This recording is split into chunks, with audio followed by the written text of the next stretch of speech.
Welcome to Focus on the Candidates. I'm Cynthia Pooler, and my guest today is Daniel. Daniel, say your last name, please. Gutierrez.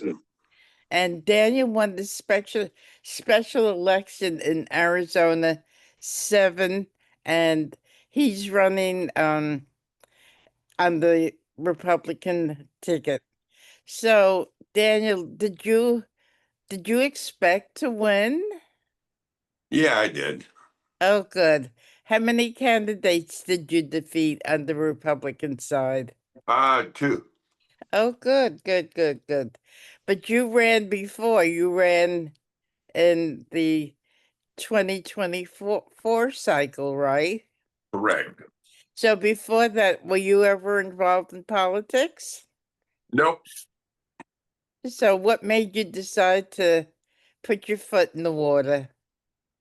The drugs pouring across our border, the homeless crisis plaguing our city.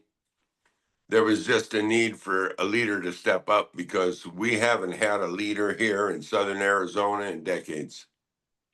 So how is the border crisis? Has it calmed down any? It's actually calmed down a lot. We don't have anything like we used to have. So, Uh-huh. And you think that's because of Trump's policies? yeah, pretty simple policy. Let's enforce the laws. Uh-huh. So you think with the lack of migration into your district, you think that's happening all across the country? Well, my district's one of the key states that they come across. It's a Hmm. little harder to get across Texas because they actually have a leader in Texas that's working with the federal government to stop them. Uh-huh. California is another one of those states that has no leadership. So they come across there pretty good, pretty easily. But Arizona, we have no leadership in our governor as a governor. We have no leadership at the entire southern border, which used to be Raul Grijalva, who passed away, but he fought to have open borders in the first place. And there are no leaders in Pima County whatsoever, Tucson or Pima County. We have no leadership over here. So, So your congressman who died, did he die while still in office? yep. So that's such a disservice to the people of your district because he knew he had cancer. He knew that it was terminal. Why didn't he step down? Yeah, well, it's even worse than that. The opponent I'm running against, which is a self-proclaimed communist, um, knew he was dying too. I mean, I knew he was dying because her cousins had told me he was dying. Well, she was his daughter. She knew he was dying, and Uh-huh. she actively worked to hide this against the same people she now wants to represent, and that's a problem. I mean, the people should be bothered by that. Wow. So have you brought that issue up? And honestly, I haven't attacked my opponent at all. I've been trying not to attack her. I'm trying to run on the issues because I at least have issues that I want to address, and she doesn't have any. What she's running on is she hates Trump. She's going to fight Trump. She's going to stop Trump. And people are starting to really go, yeah, but what are you going to do? I mean, what are you going to do? So I'm going to let her self implode. And I'm just going to keep talking to the people about we need to secure our border, stop these drugs from pouring across. We need to become more actively involved with stopping the fentanyl through our ports of entry and stuff. We need to work with our federal government to help them do this, address this. And we need to start focusing on getting programs set up, funding programs that will address the drug addiction that's plaguing our communities all across the country. So there's only a few seat margin between the Democrats and the Republicans in the House. Has the leadership in the Republican Party reached out to you and said that they're going to fund and support your campaign? Absolutely not. They haven't. No, and I never expected it. I'm not so wrapped up in politics, so I don't know what's going on, but except that I know I want to fix my community. But the more that I deal with this, the more I see what's been happening for decades, the more I'm beginning to believe that this is not just a Democrat thing. This is there's people that want the Democrats in power here. Otherwise, they would be actively helping me to change this. No one's helping me change this. Nobody has ever helped any candidate that's run for CD7 actively help them do this. And you haven't heard from Mike Johnson at all. No, no. I did hear from Juan Ciscomani texted me and congratulated me on my win. He was leaving Washington. He said he would have gotten a hold of me sooner. Karen Robertson, the night that I won my election, Karen Robertson sent me a text and said that congratulated me and said anything I need, and I told her I need money. So, And what did she say? she said she would let her know. She would say when, and she will set up a fundraiser. So Good. But there hasn't been an effort on the Republican side to ensure that you win this seat. no, there's no effort whatsoever. So Okay, so this is a special election. When is election day? it is September 23rd. So so then there's the okay, so that person will be a congressperson until the general election next year, correct? Correct. Okay. And here's the big problem. Okay. Right now, this is it's a Democratic stronghold. That's why nobody wants to put in. That's why they say they don't want to put any money in.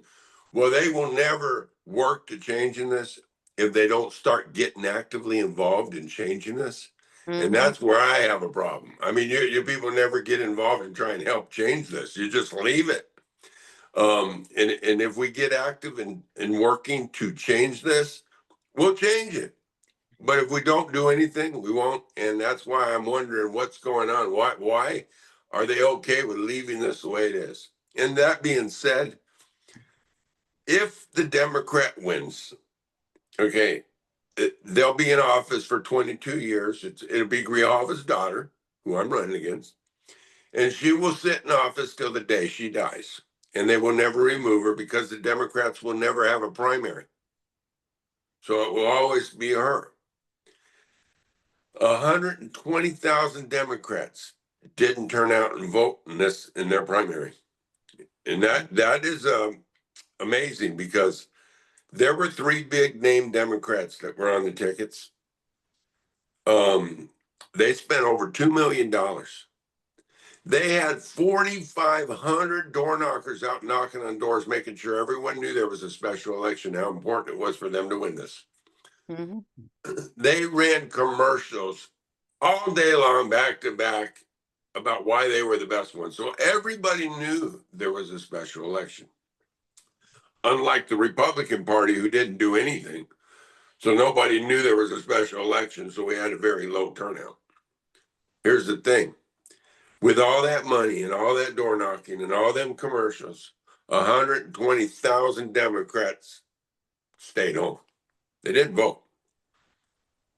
Had we gotten 60,000 out of 98,000 Republicans to show up and vote, had the Republican Party made sure that all the Republicans knew there was a special, we would have won. And that their numbers are not going to go up in the general. As a matter of fact, I believe they will come down if we get 60,000 Republicans out to vote. Just 60,000. We flip the seat. And we will never have another chance like this. So do you think the local Republicans or the Republicans in Washington are to blame for this? Uh, the local Republicans are behind me, not the state. Yeah, not. I mean, they claim to be behind me, but they're not actively helping me. All the local, the county chairs, they're all behind me. Uh, we are actually. I have people volunteer every day wanting to get actively involved in knocking on doors because mine's a grassroots effort. I don't have any money coming in. So we're doing this the best I can with what I have. And I've got people volunteering. So hopefully we can get the Republicans to understand that there is a general election coming up on September 23rd. If that happens, like I said, if we get 60,000 out of the 98,000 to vote, we flip this seat. So, And you know, what would you honestly speaking, what would you say the likelihood of that happening will happen? I'm pretty sure we're going to get quite a few out to vote. I mean, everyone's pretty fired up. The MRC, which is the Maricopa County uh, chair, are rallying up everyone in Maricopa. They're planning on doing a rally to Tucson because the problem is Pima County. Pima County is the big problem here in Arizona. It's the blue wall. It's what they call the Grijalva machine. And Grijalva did it really good. But Tim Steller came out, who is a Democrat, and told everybody that you better not be celebrating this win because Buteris is doing something no other Republicans done. I've gone out and been actively working on bringing down the blue wall, which is South Tucson. Mm-hmm. Now, because I'm Hispanic, I'm Irish and Hispanic. I was born here. My family's been here since the 1800s. I now have thousands of Hispanics rallying to back me. And then there's thousands of Hispanics that are rallying to support Adelita Grijalva.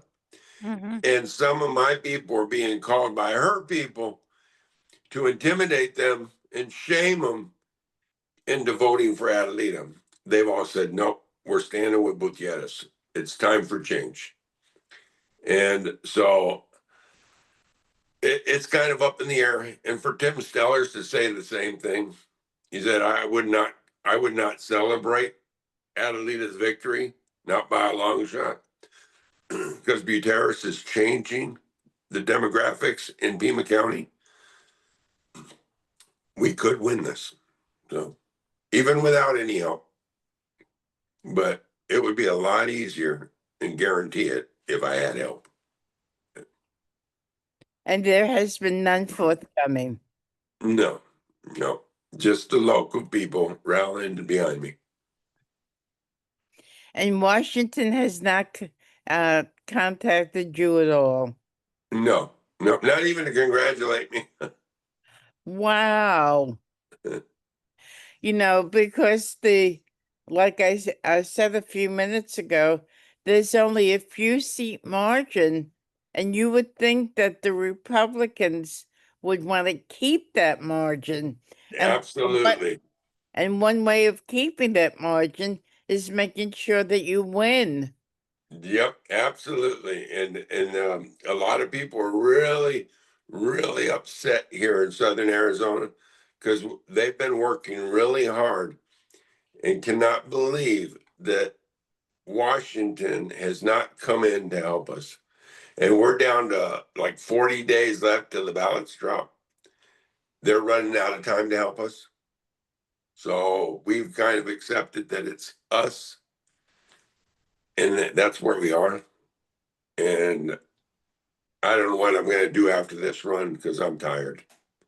Oh, I bet you are. Yeah, and a lot of the Hispanics are upset because I'm not wanting to run again. And they know that if I don't, I've made so many inroads into South Tucson that I'm so close to bringing down the blue wall that they want me to continue running and continue building up relationships and connecting. But I'm tired, and the Republican Party has left me kind of discouraged. Would you say, from what you've observed as you've been campaigning, would you say it was, I don't like to use the phrase, but an old boys network, a network of insiders who do not want anybody else to join? Exactly. Absolutely. And that's what I call it. It's called the Good Old Boy Club. And it's what we have without a doubt. And it's what I want to bring down because, and a lot of people want to bring it down. It's time to implement term limits. These congressional leaders that keep dying in office that haven't done anything for us in all the years that we've been paying them, and then Mhm. they just die there. I mean, this is ridiculous. It's a form of communism. They sit there and do nothing, get paid their entire life. They get better medical, better health care than all of us, and then they die in office. Mhm. You must have thought it was pretty frustrating, when you ran in the general last time and your opponent had cancer, knew he was dying, but stayed in office. Yeah. Well, and the media knew he was dying, and they covered it up because, Wow. yeah, Bud Foster actually went over and did an interview with him. Uh-huh. So Bud Foster knew that man was dying. He Mm-hmm. died shortly after that interview. Everybody knew he was dying, but Bud Foster came out and said, "Oh, he had a strong grip. Oh, He was the guy I remember." And they deceived the public, and that's the Good Old Boy Club you're talking about. They hmm. work to keep these people in, and they're no longer working to represent the people. Just like that interview I did yesterday, I went and did the press conference. They came out the day before or a couple of days before talking about Food City closing, and it was just because they have less foot traffic and they can't afford to stay open. Well, it wasn't that they had less foot traffic. It wasn't, I agree, and it was that they had less foot traffic. But the reason they have less foot traffic is because there's homeless camps all around in that neighborhood. Nobody wants to walk over to the grocery store through all the drug infested camps to get there. So many of them, those that have cars, choose to drive somewhere else to go to stores. So there's your less foot traffic. Wow. So, what would you tell everybody that's listening? Yeah, this YouTube channel goes nationwide. What would you tell the people listening and that are in other parts of the country? I'm Daniel Gutierrez. My my website where you can donate is Buterez. That's BUTIEREZ for Congress.org. Donate. Help us here in Tucson. We can save this country together. And you also have a website? That was what I just gave them. Okay, I'm sorry. Okay, Daniel, we'll talk again. All right. So, in closing, do you have any final thoughts? None right now, but it's great to see you again, Cindy. You're looking great. Thank you, thank you. So you've been listening to Daniel, I'm sorry, your last name? Gutierrez.